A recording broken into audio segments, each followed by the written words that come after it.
Trijicon RMR Type 2. This is specific one is the 3.25 MOA dot. This will also run into the review of my earlier video with the Strike Industries rear dovetail plate mount. Since they're working together, might as well do the same review together.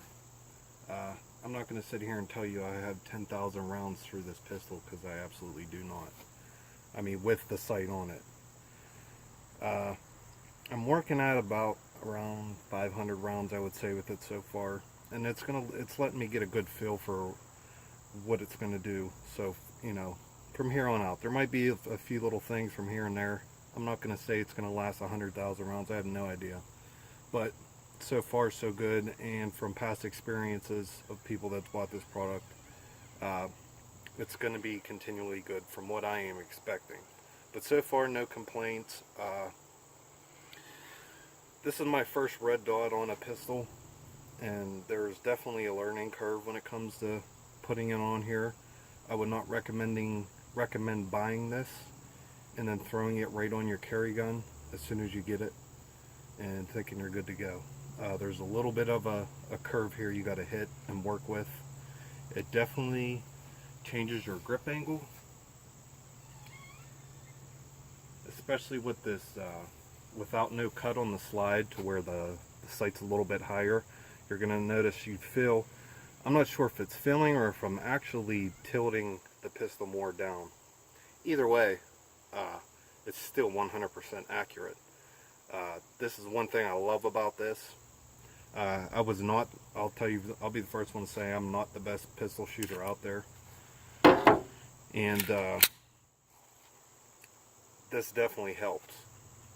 If I have that red dot in that window, I can put the same bullet through the same hole at 25 meters or 25 yards. This is one thing this red dot excels at. One bad thing, something you got to train through and work through.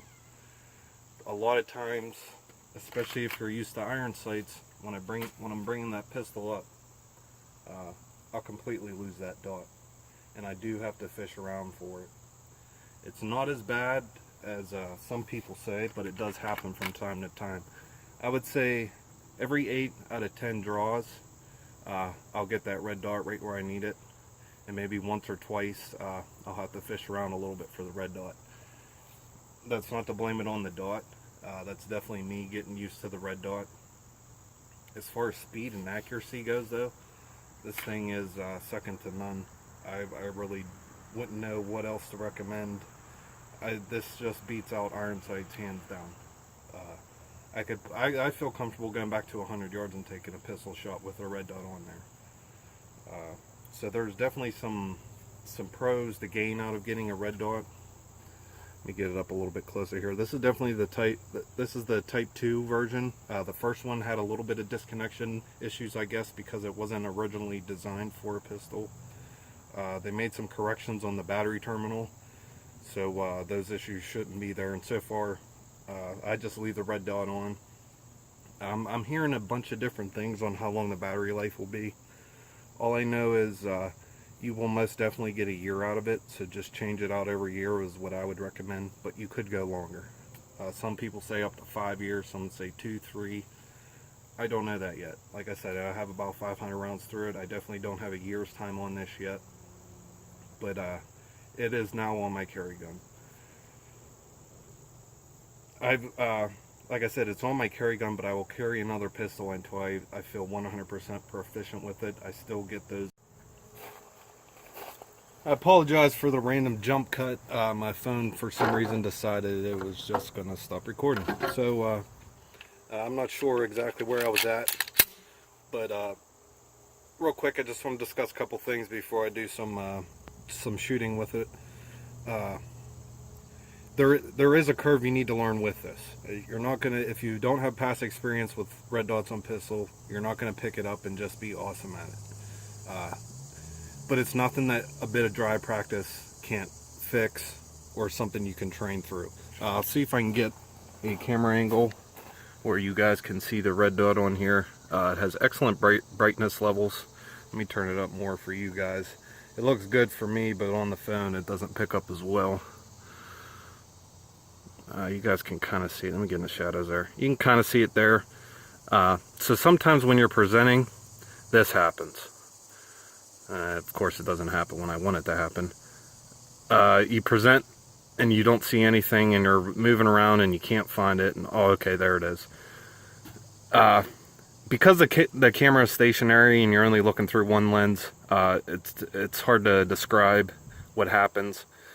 And especially when you're used to the lower grip angle of iron sights, it's just a little bit of a curve you got to get used to when you present. Instead of focusing on that front sight, you can focus on your target like a rifle and just bring it up. Let's say that tree's our target. What you want to get, obviously, is when you bring that pistol up, that red dot is right there, right where you want it. And again, this is a 3.25. They make, I think, 6, 9, 11, all the way up to like something crazy, like 19 MOA, something like that. I like this MOA. The brightness settings are excellent. You also have a lockout mode where you hold both buttons for 3 seconds and it'll shut it off. So if you're just storing it, or if this is a range pistol for you, you can shut it off and still get some great time out of the battery life. At the same time, you can leave it on, and some people say up to 5 years. I would change the battery. I'm not sure if they caught it on the first footage, but I would change it every year just to be sure. With the Strike Industries gum plate, you get 2 Allen head screws with this. The instructions don't say to put any Loctite on it, and I have not, for testing purposes, to see how it holds up. So far through all those rounds, nothing has moved or shifted at all. When I go ahead and decide to carry it, I'm going to take these screws out, throw some Loctite, just these 2, and all the set screws I'm going to leave unloctited because they're performing well as is. There's like 8 or 9 screws in there, set screws on this plate alone, so I'm not too worried about anything shifting with that. But you do get 2 screws with the Trijicon RMR that's meant for slide cut, so they're a little bit longer. They're too long to use for this plate, but the plate gives you 2 screws with the RMR. There's a couple other specific brands that have other screws in there that are specific to that red dot. But I wish they would use Torx instead of an Allen key to use these screws, but that's not too big of an issue. Like I said, it's not shifted at all after all those rounds. And yeah, there's not too much else to say that somebody else hasn't already said. It's a big accuracy help, a speed help, and so you could stay target focused instead of trying to stay front sight focused when you have things moving around you. That's the last thing you want to do, is not be focused on your threat. The more data you can gather in a gunfight, the better. The more you can move, the more you can make decisions quickly and hopefully survive that gunfight. And this will help you do that. But it just takes some time. It's nothing that dry fire practice cannot fix. Present, go from a draw. It's just going to take a little bit of getting used to, and that is all. I had to turn it on after I turned it off. It's just going to take a little bit of getting used to, that's all. The grip angle is slightly different, and it's just something you got to train your brain into recognizing and getting good at it. Once you're proficient and confident in it, I would say go ahead and carry with it. I don't see why not, and there's a ton of advantages for having a single focus plane where you can stay threat focused instead of trying to focus on your front sights when you really need to be focusing on your surroundings and gathering as much data as you can.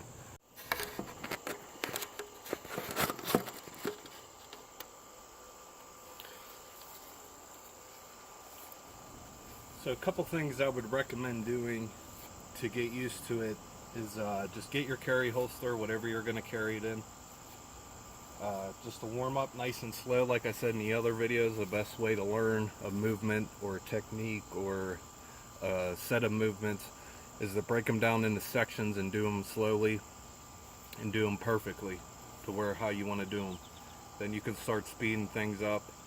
As long as you're not compromising accuracy or you're not compromising where your position is, because this is very important. your position. This is what is going to affect whether or not you get good with this and you get comfortable with this. Whether or not every time you bring that up, that red dot is exactly where you expect it to be. But one thing you should not do when you're drawing is focus on that, trying to find that dot as you're bringing your pistol up. Stay completely target focused and bring that pistol up into your sight plane and make that red dot be there. Make minor adjustments until you get to where you need to be.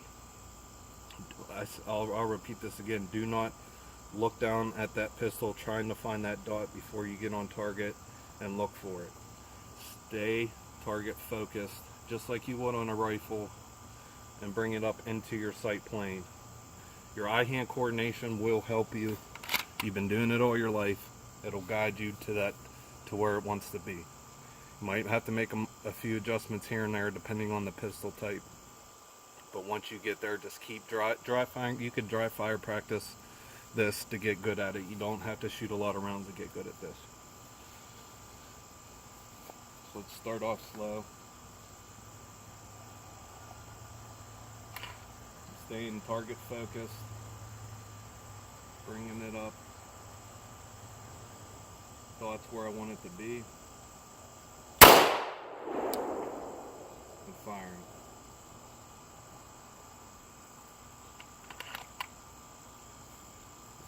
You can repeat this as much time as you need to feel comfortable. Once you get comfortable at that speed, kick that speed up a little bit more.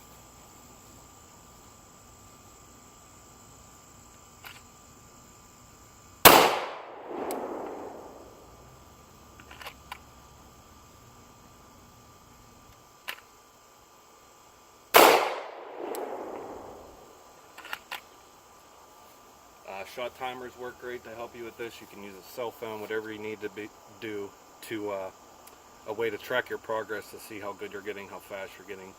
Again though, focus on having that dot exactly where you want it above all else before you go to speed, before you go to movement, anything like that. You want that to be your first, your base, and then work up speed and tactics from there.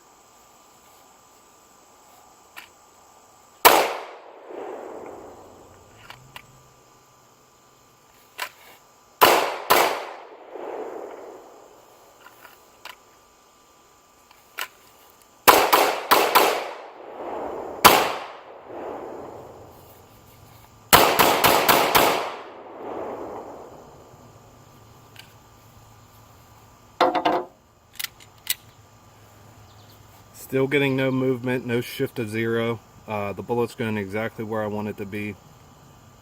I would recommend at least a 10-yard zero with this. You could go closer, but as you back up, that might shift your zero. Go ahead and zero it at 10, check it at 25, check it at 50, check it back as far as you think you're going to want to go. And then get that comfortable medium of where that bullet's going to hit exactly where you know it's going to hit. But I highly recommend this. Do not wait, and if this is your first Trijicon you're buying, definitely go with the Type 2 over the Type 1, just for that extra security or reliability.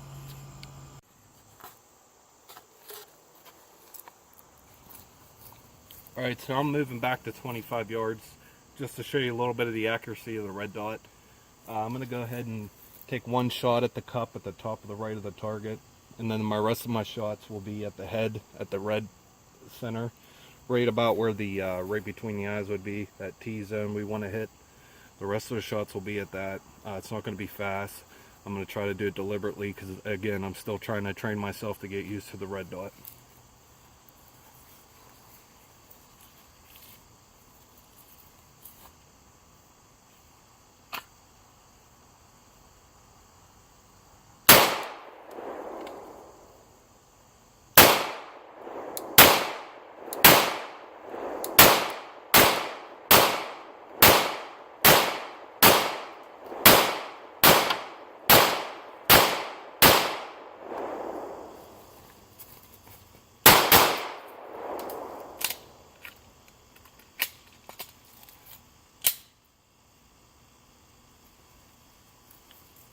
Go take a look, see how I did.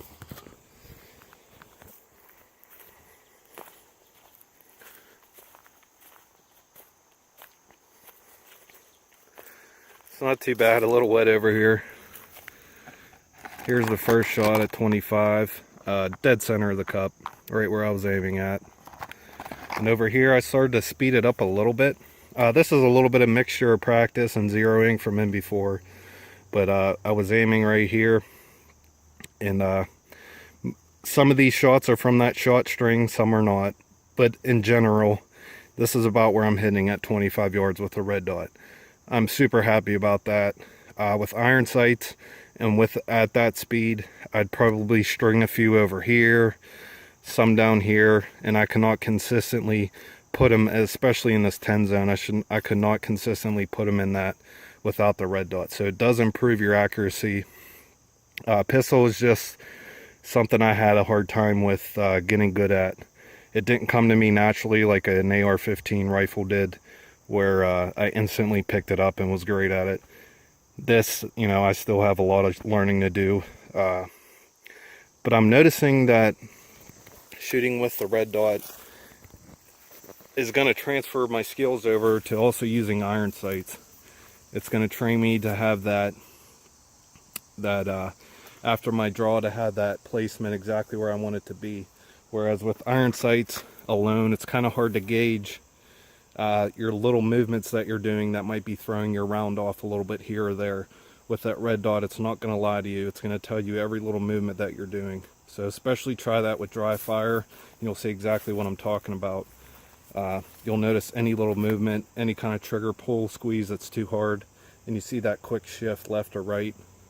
You can make adjustments off that. So it's also a learning tool as well as just a great sight to have on your pistol.